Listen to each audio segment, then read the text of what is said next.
अब इस क्वेश्चन को देखिए, मान लीजिए कि ये 4 कंडीशंस आपको गिवन है। ये फर्स्ट कंडीशन आपको क्या बता रहा है? फर्स्ट कंडीशन आपको ये बता रहा है Fn is equal to big of Gn है, Gn is equal to omega of Fn आपका होगा। तो अभी इस फर्स्ट कंडीशन हमें ये नहीं बता रहा है कि ये थीटा होगा या नहीं होगा, तो हमें फर्स्ट कंडीशन केवल ये बता रहा है कि Fn आपका एसिम्प्टोटिकली स्मॉलर होगा देन Gn से, Fn एसिम्प्टोटिकली स्मॉलर होगा देन Gn से। फर्स्ट कंडीशन मुझे ये बता रही है, ठीक है ना। तो F एसिम्प्टोटिकली स्मॉलर होगा G से। सेकंड कंडीशन देखिए, सेकंड कंडीशन आपको ये बता रही है कि G जो है वो आपका एसिम्प्टोटिकली स्मॉलर नहीं है F से, यानी G ये आपके बिगो में आपका इक्वल भी आता है, तो एसिम्प्टोटिकली स्मॉलर है तो हम ऐसा बोलेंगे F is less than equal to G।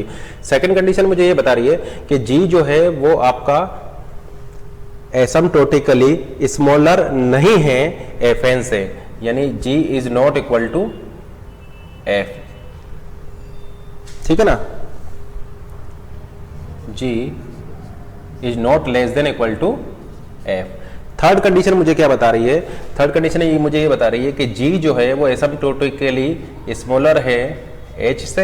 And fourth condition मुझे ये बता रही है कि H फंक्शन एसिम्प्टोटिकली स्मॉलर है G से। तो ये 4 कंडीशंस का यूज करके मैं निकाल सकता हूं। आप देखिए, इन दोनों कंडीशंस को अगर मैं मिक्स कर देता हूं, ये दोनों कंडीशंस कब होल्ड कर पाएगी? ये दोनों कंडीशंस तब होल्ड कर पाएगी जब G is equal to H होगा। तो इन दोनों को मिक्स करने पर मुझे एक रिजल्ट मिल जाएगा G is equal to H, ठीक है ना। अब जरा इन दोनों कंडीशंस को देखिए, ये एसिम्प्टोटिकली इक्वल भी नहीं है और स्मॉलर भी नहीं है, क्योंकि ये क्या है आपका, ये है G is less than equal to F और ऐसा नहीं है, यानी स्मॉलर भी नहीं है और इक्वल भी नहीं है। तो क्या होगा? इसका मतलब लार्जर हो सकता है। तो ये कंडीशन आपको ये बता रही है कि G जो है वो F से एसिम्प्टोटिकली लेस नहीं है और एसिम्प्टोटिकल इक्वल नहीं है, ठीक है ना। तो ये इस कंडीशन से हमें ऐसा पता लगा कि ये इक्वल नहीं होगा। ये इक्वल नहीं होगा तो यहाँ से हम इक्वल के साइन को हटा देंगे, क्योंकि ये दोनों कंडीशन से एक साथ होल्ड करना चाहिए, यानी F is less then G, ठीक है ना। क्योंकि यहाँ से मुझे पता लगा कि इक्वल नहीं हो सकता है, एसिम्प्टोटिकली इक्वल नहीं है, तो मैंने यहाँ से इक्वल वाली कंडीशन यहाँ से रिमूव कर दी, ठीक है ना। अब जरा ये कंडीशन मेरी क्या बन गई? ये कंडीशन बन गई कि F is asymptotically smaller than G। तो जरा इसको चेक कीजिए, क्या ये इस कंडीशन को वॉलेट कर रहा है? नहीं कर रहा है। यहाँ पर हम क्या क्लेम कर रहे हैं? यहाँ हम क्लेम ये कर रहे हैं कि G और F एसिम्प्टोटिकली इक्वल नहीं है और G F से एसिम्प्टोटिकली स्मॉलर नहीं है, लेकिन लार्जर तो हो सकता है। G F से एसिम्प्टोटिकली स्मॉलर नहीं है, ठीक है ना, लेकिन G F से एसिम्प्टोटिकली लार्जर हो सकता है। तो ये लार्जर वाली कंडीशन इसको वॉलेट नहीं करेगी, ठीक है ना। तो अगर इन दोनों कंडीशंस को मैं मिक्स कर दूंगा तो मुझे ये कंडीशन मिल जाएगी। अब अगर इन चारों कंडीशंस को मिक्स कर दूंगा तो मुझे फाइनल रिलेशनशिप मिल जाएगा F is asymptotically smaller than G is asymptotically equal than H। तो ये मुझे रिलेशनशिप मिल जाएगा अगर मैं इन 4 कंडीशंस को मिक्स कर दूंगा, क्योंकि अगर इन दोनों कंडीशंस को मैं मिक्स करूंगा तो मुझे ये वाली कंडीशंस मिल जाएगी। क्योंकि देखिए इक्वल नहीं होगा तो इक्वल मैंने यहाँ से रिमूव कर दिया, और F is less then G वाली कंडीशन इस कंडीशन को वॉलेट नहीं कर रही है। अब ये फर्स्ट स्टेटमेंट देखिए, क्या फर्स्ट स्टेटमेंट ट्रू है? फर्स्ट स्टेटमेंट क्या बता रहा है? F plus G is equal to order of H। बिल्कुल सही है, क्योंकि देखिए मैं यहाँ पर ऐसा बोल सकता हूँ कि F plus G is equal to, ये मेरा क्या हो जाएगा? अभी जो प्रॉपर्टी हमने बताया था उनको अगर आप लगाएंगे तो H plus H, dominant term में क्या हो जाएगा? H, यानी ऑर्डर ऑफ H। यानी मैं ऐसा बोल सकता हूँ कि ये फर्स्ट मेरा यहाँ पर ट्रू हो जाएगा। सेकंड देखिए, ये तो F is equal to order of H, ये भी ट्रू है। F is equal to order of H, ये भी मेरा यहाँ पर ट्रू हो जाएगा। F is equal to order of H, तो ये भी मेरा यहाँ पर ट्रू हो जाएगा। थर्ड देखिए, Hn into Gn is equal to big of Hn into Hn, यानी Hn into Gn is equal to big of Hn into Hn। बिल्कुल, क्योंकि ये दोनों एसिम्प्टोटिकली इक्वल है, ठीक है ना। तो मैं ऐसा बोल सकता हूँ Hn into Gn is equal to big of Hn into Hn, तो ये थर्ड भी मेरा ट्रू हो जाएगा। फोर्थ देखिए, Gn is equal to big of Gn, तो ये तो रिफ्लेक्सिव प्रॉपर्टी हो जाएगा, तो फोर्थ आपका ट्रू है। यानी ये 4 जो स्टेटमेंट हमने लिखे हुए हैं ये सभी आपके ट्रू हो जाएंगे। लेकिन अगर मान लीजिए मैं यहाँ थीटा कर देता हूँ, मैं यहाँ पर थीटा कर देता हूँ, तो फिर इनमें से कितने आपके स्टेटमेंट यहाँ पर अब ट्रू होंगे?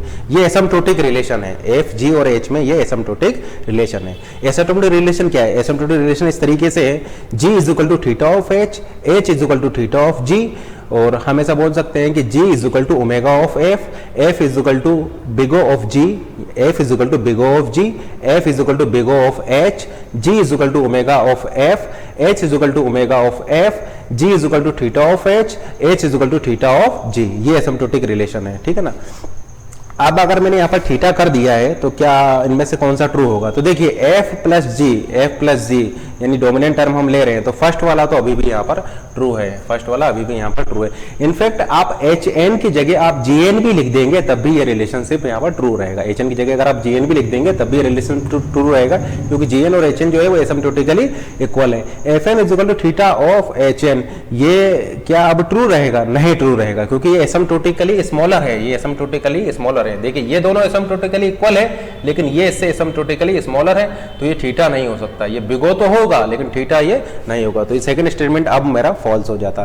थर्ड को देखिए, यहां पर ये मेरा क्यों ट्रू हो गया? यहां पर इसलिए ट्रू हो गया क्योंकि डोमिनेंट टर्म मेरा जीएन हो जाएगा, या लीडिंग टर्म मेरा जीएन हो जाएगा, इस वजह से ये मेरा ट्रू हो गया, क्योंकि मैक्सिमम आप लगाएंगे तो वो जीएन आपका सेलेक्ट हो जाएगा।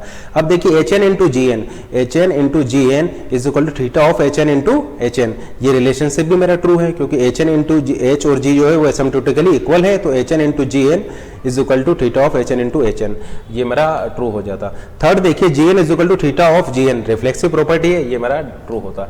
अब लेकिन अगर मैं यहाँ थीटा की जगह ओमेगा कर देता, अगर मैं यहाँ पर थीटा की जगह पर ओमेगा लगा देता, तो अब इनमें से कितने स्टेटमेंट आपके ट्रू होते? ये मान लीजिए मेरा ओमेगा है, ये भी ओमेगा है, ये ओमेगा है और ये भी मेरा ओमेगा है। फर्स्ट को देखिए F n plus G N is equal to omega of H n, F n plus G N is equal to omega of H N, ये आपका ट्रू होगा, क्योंकि ये थीटा में ट्रू था तो बिगो में भी ट्रू होगा और ओमेगा में भी ट्रू होगा, तो फर्स्ट ट्रू होता। सेकंड देखिए F n is equal to omega of H n, F n is equal to omega of H N, ये आपका फॉल्स है, क्योंकि ये थीटा नहीं था तो ओमेगा नहीं होगा, लेकिन ये बिगो होगा, ठीक है ना। थर्ड देखिए H N into G N is equal to omega of, ये आपका ट्रू होगा और ये भी आपका ट्रू होगा। अब इस क्वेश्चन को डिस्कस करते हैं। मान लीजिए ये दो कंडीशन हमें गिवन है T1 और T2, और आपको इसमें से ट्रू स्टेटमेंट फाइंड आउट करना है। तो फर्स्ट कंडीशन को देखते हैं। फर्स्ट कंडीशन है T1 इज एसिम्प्टोटिकली स्मॉलर और इक्वल देन Fn, ठीक है ना। तो आपका ये बता रहा है कि T1n is less than equal to some constant factor c, let's say c1 into fn, ये आपको बता रहा है। सेकंड कंडीशन आपको यहाँ पर ये बता रही है कि T2n is less than equal to some constant c2, some positive constant c2 fn, ये मान लीजिए आपको कंडीशन गिवन है, ठीक है ना। आपको चेक करना है T1n plus T2n is equal to big O of Fn, तो डेफिनेटली ये आपका ट्रू होगा, क्योंकि T1n प्लस T2n आप करेंगे तो यहाँ पर आपका Fn प्लस Fn आ जाएगा, तो आपका लीडिंग टर्म आपका क्या हो जाएगा? Fn हो जाएगा, तो डेफिनेटली आपका ये फर्स्ट कंडीशन आपका ट्रू रहेगी। सेकेंड कंडीशन, तो ये फर्स्ट स्टेटमेंट आपका ट्रू है T1 प्लस T1, क्योंकि आप इसमें प्रॉपर्टी लगा दीजिए T1 plus T1 is equal to C1 Fn plus C2 Fn, तो आपका Fn कॉमन आ जाएगा, फिर मैक्सिमम आप लीडिंग टर्म मैक्सिमम क्या हो जाएगा? यहाँ पर Fn हो जाएगा, लीडिंग टर्म आपका Fn हो जाएगा, तो बिग O ऑफ Fn आप इसको लिख सकते हैं। सेकेंड कंडीशन देखिए T1n upon T2n is equal to big O of n, ये जरूरी नहीं है, ये जरूरी नहीं है। जैसे कि एक एग्जांपल से इसको हम आपको बताते हैं। मान लीजिए कि Fn जो है वो आपका n क्यूब है, Fn जो है वो आपका n क्यूब है, और T1n जो है वो आपका n स्क्वायर है। तो हम ऐसा बोल सकते हैं n square is equal to big O of n cube, n square is equal to big O of n cube, है ना। और मान लीजिए T2n जो है वो आपका n है, तो हम ऐसा बोल सकते हैं n is equal to big O of n cube, n square is equal to big O of n cube, n is equal to big O of n cube, तो ये दोनों रिलेशनशिप मेरे होल्ड कर रहा है। अब लेकिन अगर आप यहाँ पर T1n अपॉन T2n लगाएं, T1n अपॉन T2n लगाएं, तो T1n क्या है मेरा? n स्क्वायर, T2n मेरा क्या है? n, इसको आप सॉल्व करेंगे तो क्या आ जाएगा? n, और n is equal to big O of 1, ये मेरा क्या है? फॉल्स है, क्योंकि बिग O ऑफ 1 क्या है? कॉन्स्टेंट, बिग O ऑफ 1 क्या है? Constant, n is less than equal to some constant c time 1, तो ये मेरा रिलेशनशिप क्या है? फॉल्स है, क्योंकि मैं एक कांस्टेंट की हेल्प से, क्योंकि मैं एक कांस्टेंट से एक वेरिएबल को बाउंड नहीं कर सकता, ठीक है ना। वेरिएबल को एक कांस्टेंट से बाउंड नहीं कर सकता, तो ये रिलेशनशिप मेरा फॉल्स है, तो इसलिए ये स्टेटमेंट मेरा क्या हो जाएगा? ये स्टेटमेंट मेरा फॉल्स हो जाएगा। इनफैक्ट अगर आप यहाँ पर ये लिख दें T2n divided by T1n is equal to big O of 1, तो ये भी आपका यहाँ पर फॉल्स होता। फिर उस केस में मैं क्या करता? मैं इसको n मान लेता और इसको n स्क्वायर मान लेता, इसको n मान लेता, इसको n स्क्वायर मान लेता, और ये प्रूफ कर देता कि आपका ये फॉल्स है, ठीक है ना।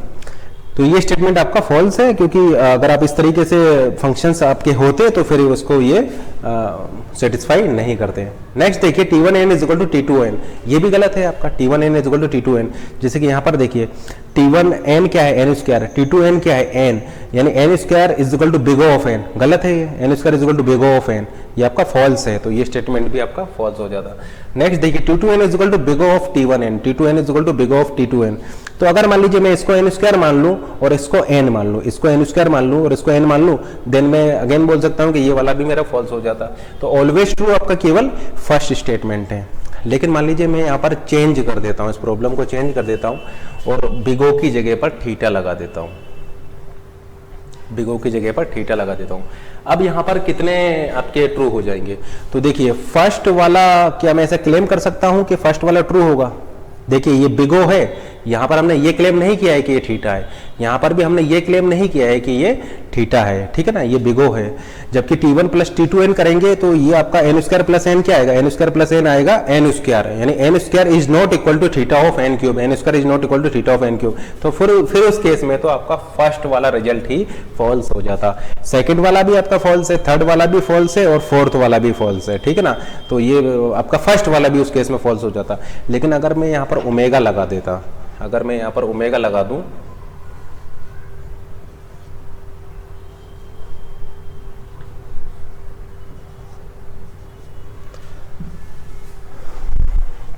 ओमेगा लगा दूंगा फिर भी ये आपका फॉल्स है, ठीक है ना, फिर भी आपके ये सभी रिजल्ट आपके फॉल्स होते हैं, आप इसको चेक कर सकते हैं।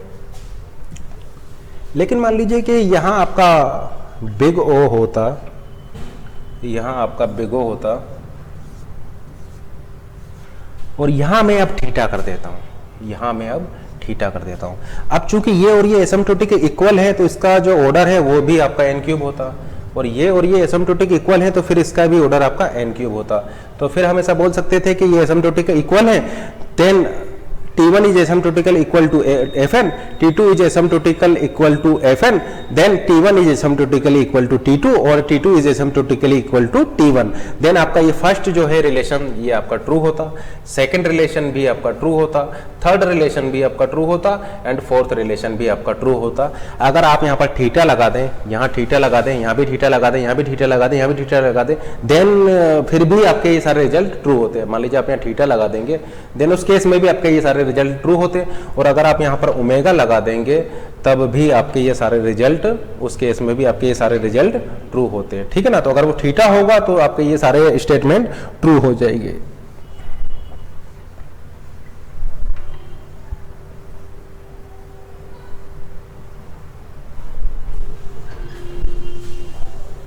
अब मान लीजिए कि यहां आपका ओमेगा होता, तो ओमेगा के केस में फिर आपका कितने स्टेटमेंट यहाँ पर ट्रू होते हैं? तो ये अब ओमेगा आपको क्या बताता है? ये ओमेगा आपको बताता लोअर बाउंड। तो फिर उस केस में आपकी कंडीशन कुछ इस टाइप से हो जाती है। तो फिर तो फिर मान लीजिए कि Fn को हम n एज्यूम कर लेते हैं, मान लीजिए Fn आपका n है और ये आपका n क्यूब है और ये मान लीजिए आपका n स्क्वायर है। तो n cube is equal to omega of n and n square is equal to omega of n। तो फर्स्ट चेक कीजिए, क्या फर्स्ट वाला ट्रू होता T1 प्लस T2? नहीं, फर्स्ट रिजल्ट आपका फॉल्स होता, ये फॉल्स हो जाता। क्या सेकंड ट्रू होता? नहीं, सेकंड भी आपका फॉल्स हो जाता, क्योंकि n cube divided by n square is equal to big of n, तो ये आपका सेकंड वाला भी आपका फॉल्स हो जाता। थर्ड वाला देखिए T1n is equal to T2n, third वाला भी फॉल्स हो जाता और फोर्थ वाला फॉल्स हो जाता। अगर मैं इसको n स्क्वायर मान लूँ और इसको n क्यूब मान लूँ तो फोर्थ वाला भी फॉल्स हो जाता। तो फिर उस केस में ये आपके चारों ही स्टेटमेंट फॉल्स हो जाते। लेकिन अगर मान लीजिए मैं थीटा कर देता हूँ, अगर मान लीजिए मैं यहाँ पर थीटा कर देता हूँ, देन उस केस में मैं ऐसा बोल सकता हूँ T1 प्लस T2, तो फर्स्ट वाला मेरा फॉल्स होता, फर्स्ट वाला मेरा फॉल्स होता, सेकंड वाला भी मेरा फॉल्स होता, ये भी मेरा फॉल्स होता, ये भी मेरा फॉल्स होता। और अगर मैं यहां पर ओमेगा कर देता हूं,